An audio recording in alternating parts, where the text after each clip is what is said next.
एक व्यक्ति एक साधु की मदद करता है। साधु खुश होकर उसको कहता है कि जो मांगो मैं आपको वही दे दूंगा, पर ध्यान रखना कि मैं जो आपको दूंगा आपके पड़ोसी को दुगना मिलेगा। ये वरदान सुनकर वो व्यक्ति सोचने लग जाता है और फिर दिमाग लगा के कहता है, महाराज मेरी एक आंख अंधी कर दो। इसका मतलब वो चाहता था कि मेरा पड़ोसी पूरी तरह से अंधा हो जाए। एक कहानी और है जिसमें एक अंधी औरत एक साधु की सेवा करती है। साधु खुश होकर उसको बोलता है कि मांगो जो मांगना है, मैं आपको सिर्फ एक ही वर दे सकता हूँ।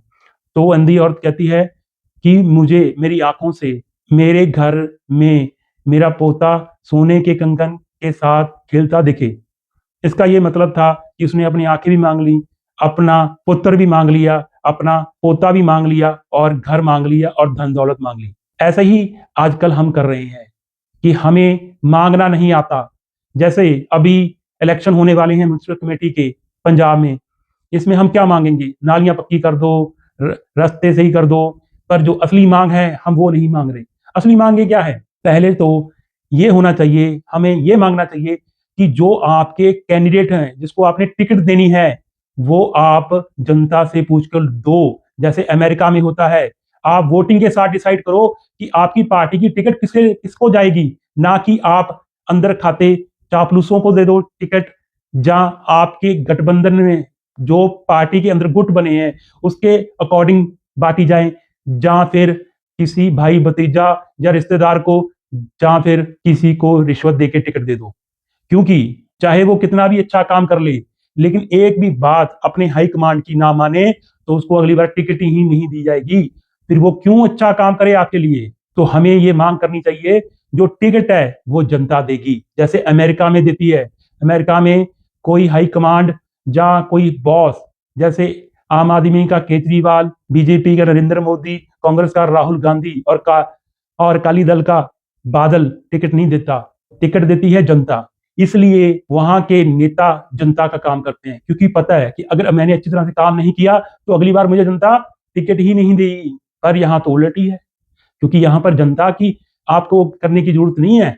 आपको ही आपको जी हजूरी करने की जरूरत है नेताओं की, जो हाई कमांड की, जो एक बॉस, जो डिक्टेटर बनकर बैठे हुए हैं हर एक। हमारी राजनीति में यही प्रॉब्लम है। हम तो हैं एक डेमोक्रेट कंट्री, पर जो पार्टियां चल रही हैं वो डिक्टेटरशिप से कम नहीं है। तो इसलिए हमें पहली जो मांग रखनी चाहिए कि भाई टिकट जनता देगी। आप चुन के दे दो हमें 3-4 जो आपके अच्छे कैंडिडेट, हम डिसाइड करेंगे किसको देना है। और दूसरी डिमांड जो मैंने बहुत बार बोली है, पर उसको समझना थोड़ा सा मुश्किल है, लेकिन अगर समझ आ गई तो आपको पूरा खेल समझ आ जाएगा कि यार इतने साल हो गए कि हमारी अभी हम इन नालियों और सड़कों में उलझे हुए हैं।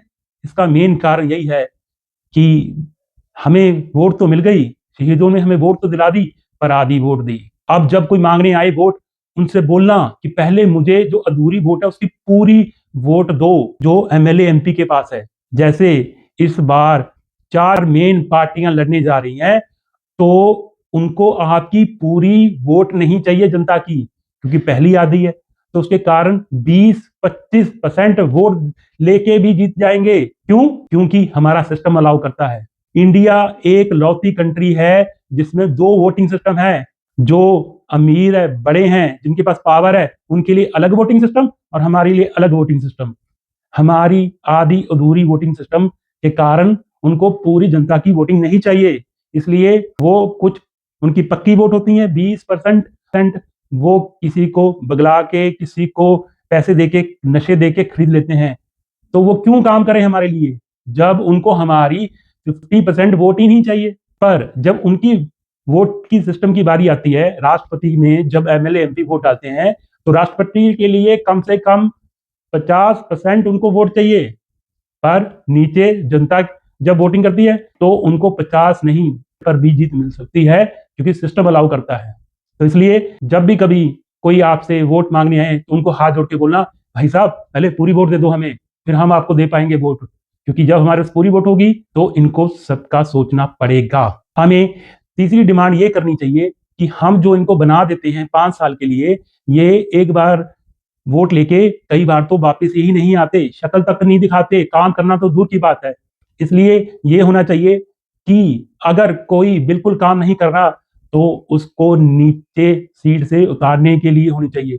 मैं कहता हूं चलो ठीक है कि उसमें आप ये नहीं होना चाहिए कि 50%, उनको बोलो कि अगर 75% या 80% लोग नाराज हैं उस एमसी से या एमएलए से, तो उसको एज ए एमएलए एमसी रहने का हक नहीं होना चाहिए।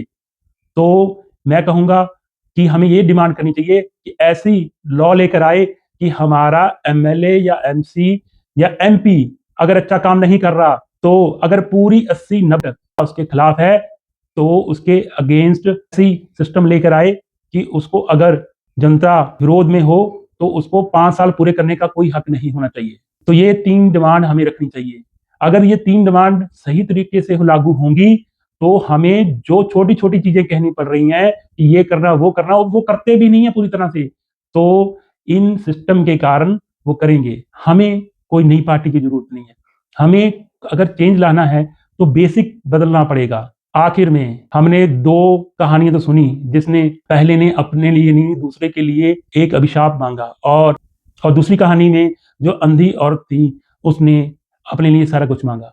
पर एक व्यक्ति ऐसा भी था जिसने अपने लिए कुछ नहीं मांगा, बल्कि हमारे देश के लिए, हमारी आजादी के लिए अपने प्राणों की आहुति दे दी। उसको, उसका भी खुशहाल परिवार हो सकता था, वो भी पढ़ा लिखा था, होशियार था, कोई कर सकता था, पर उसने मांगा कि मेरे देश को आजादी मिले, हमें हक मिले। पर हमने उस हक का, उस वोट का पूरी तरह से निरादर कर दिया है, और आज भी हम अंग्रेजों की गुलामी करने के लिए, हमें वीजा लग जाए तो फट से हम हमारा देश, हमारा ये धरती को छोड़कर जाने के लिए तैयार बैठे हैं।